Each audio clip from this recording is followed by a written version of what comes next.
A lot has been said, and we hope that this conversation does not end here. We pray you leave this session either inspired or challenged to put into use all that you have heard. And I could not think of anybody other than our next speaker who could lead us better into putting into use what we have learned today.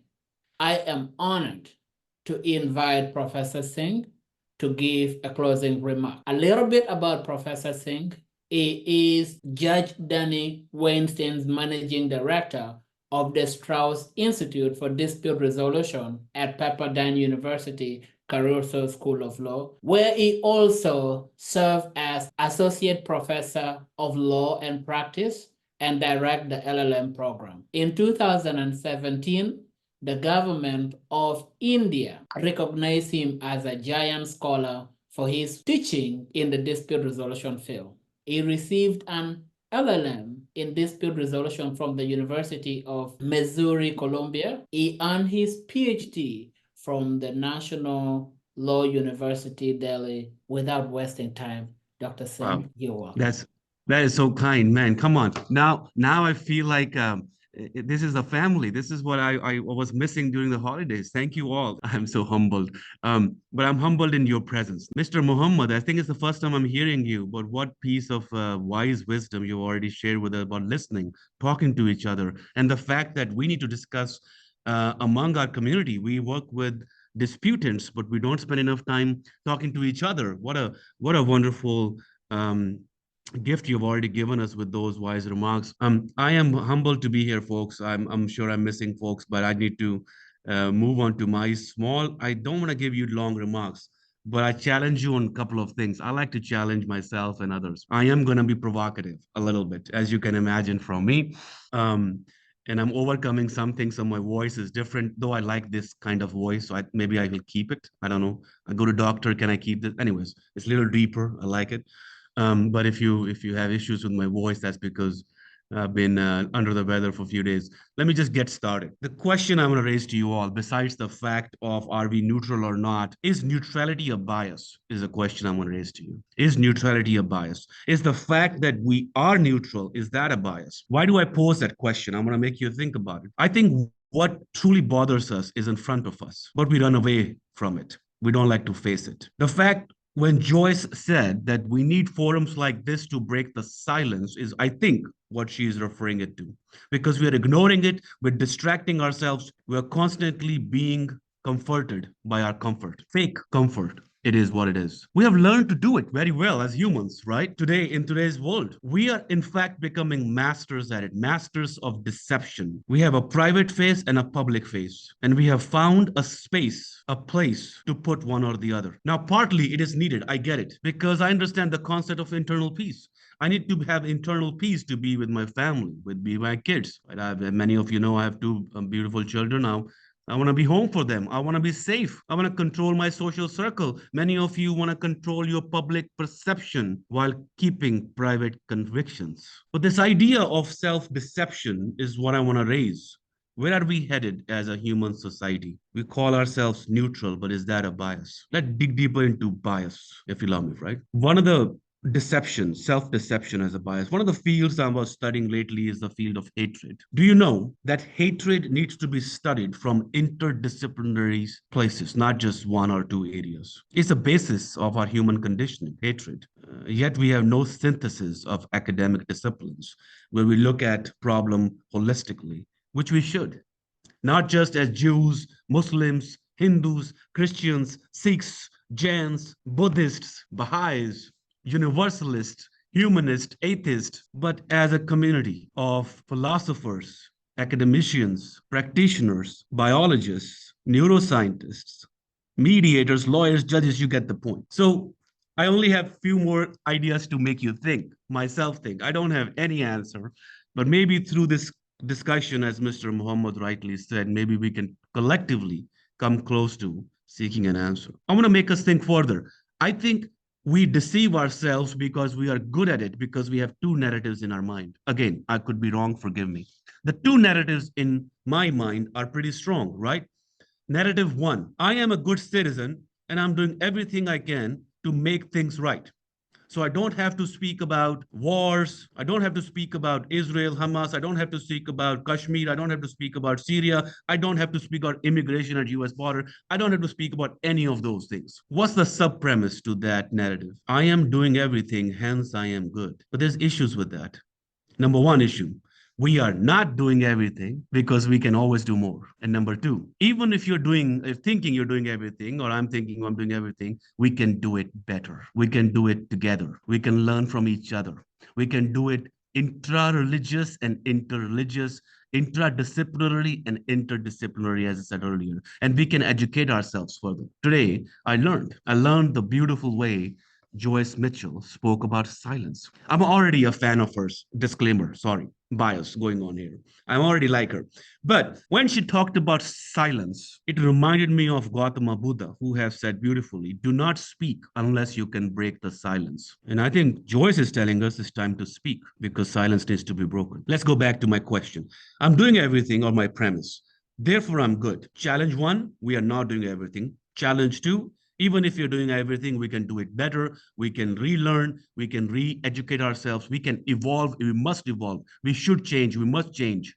Folks, I would have been utterly unsuccessful in a new country where I've immigrated to, a country called United States of America. Beautiful land. I love it. Love it here. The reason I've been able to accomplish a few things in this country, a few things, is because I've challenged myself. My notion of what is life, what is to be a man, what is my role as a Sikh person? What is my role as a father? Constantly getting challenged on that one. But the point here is narrative number two. Here is the bigger issue in our society currently, I think, on the question of neutrality, which is this. Narrative two, I think we have is anything I can possibly do won't make a big difference. What can I do? I'm sitting in LA. What can I do? I'm sitting in Beirut. I'm sitting in New Delhi. I'm sitting in Rio de Janeiro. Who am I to do anything? I'm not a president of a country. I'm not an author like Ken Cloak is. Then what can I do, right? Then there are two issues with that narrative. Issue number one, we are distancing ourselves from human conditioning based on groupism. Because as long as it's not my family, my group that is getting killed or that's getting impacted, I'm okay with it. Now comes the real question of empathy. Right? We all teach work with empathy. What are limits to empathy? Looks like we have internal subconscious limits to empathy. As long as something doesn't happen to my child, I'm okay with it. Oh, it's a different religion, I'm okay with it. Oh, it's a different part of the world, I'm okay with it. As long as I'm safe, safety, convenience, I'm okay with it. Oh, here comes the second issue, second problem, as many of us face, I face on a daily basis. Here comes it. Are you ready for this? Every action I take can make a difference. We all know that, right?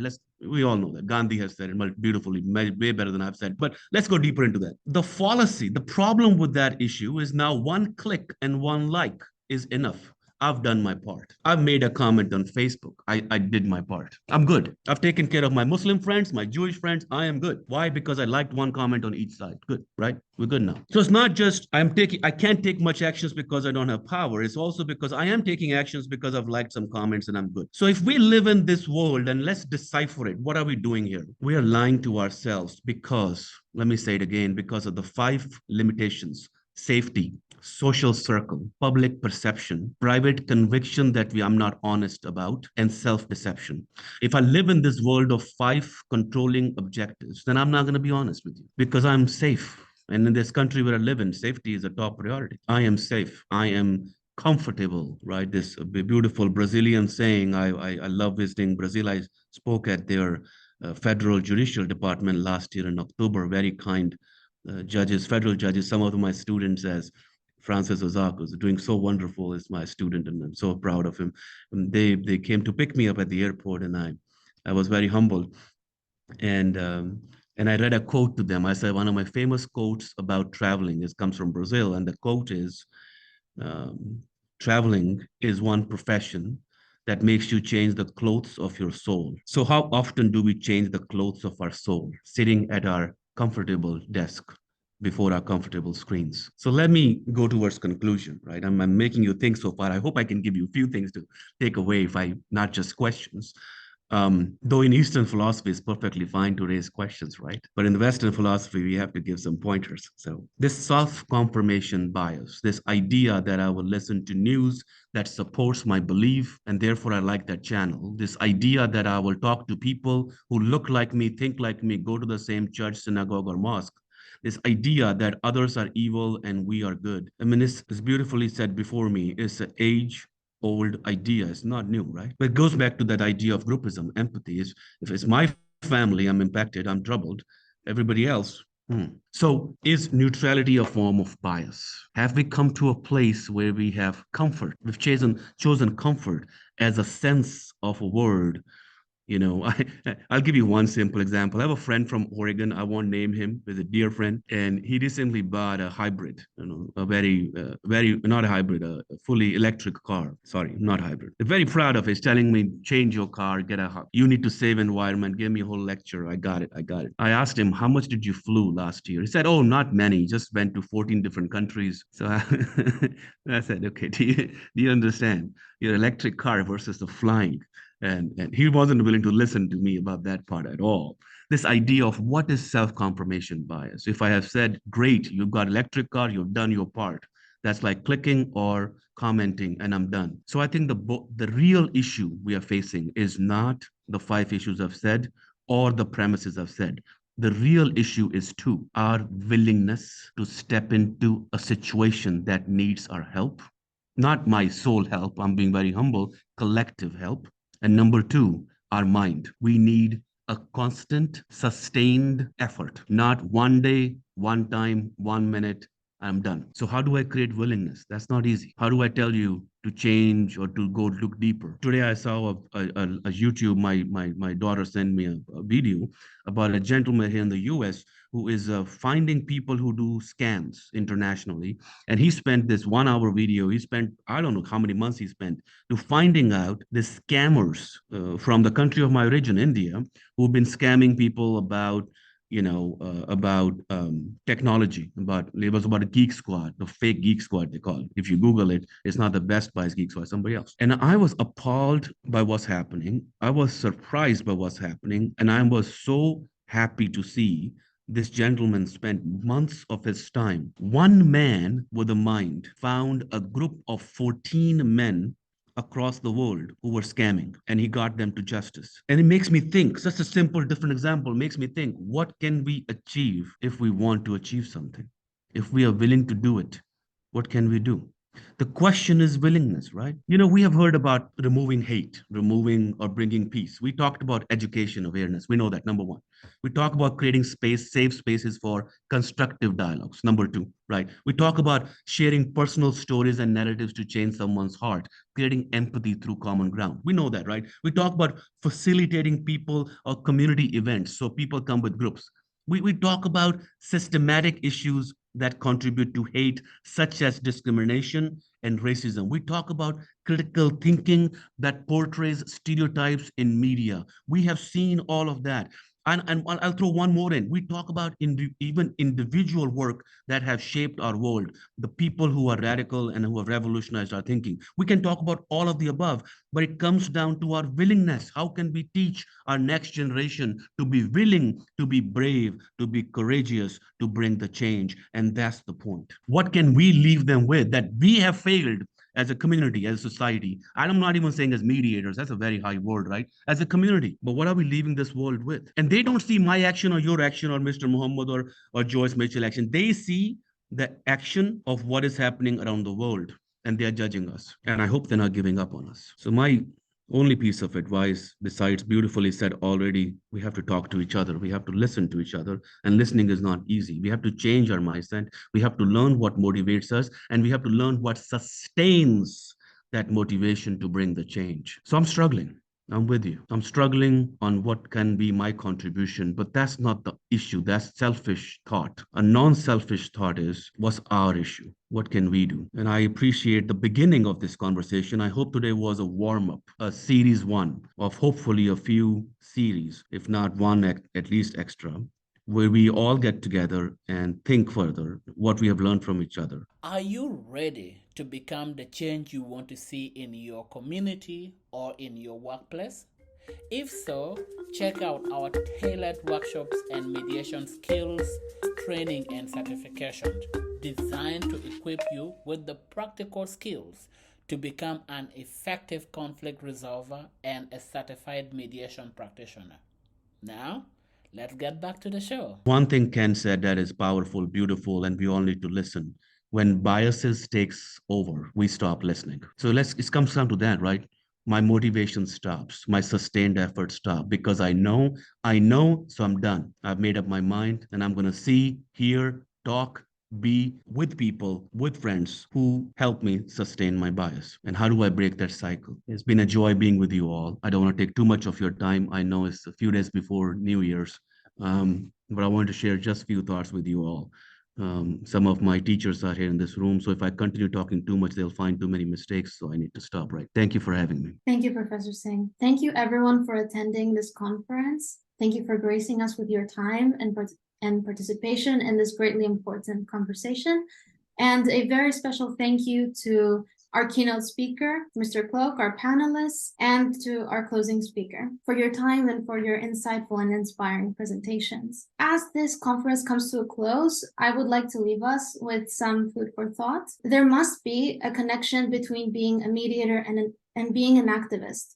This is because as peacemakers, our goal is peace, which means that it is necessary to address the root causes of conflict in order to create lasting peace. When the root causes of a conflict are exploitative political and economic systems, including colonialism, apartheid, and the global demand for cheap natural resources, dialogue, although important, will not be enough to directly address the root causes of this violence. Rather, activism and movements, alongside dialogue, address the root causes of violence and historically have been successful in paving the way to lasting change. Therefore, as mediators and as peacemakers, we have a duty to also be activists against today's systems of oppression and exploitation. Once again, thank you everyone for joining us today.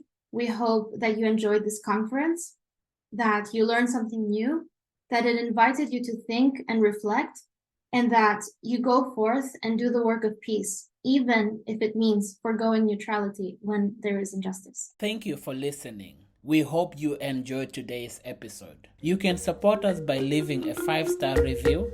And if you haven't already, please subscribe to this podcast to stay informed whenever we upload a new episode.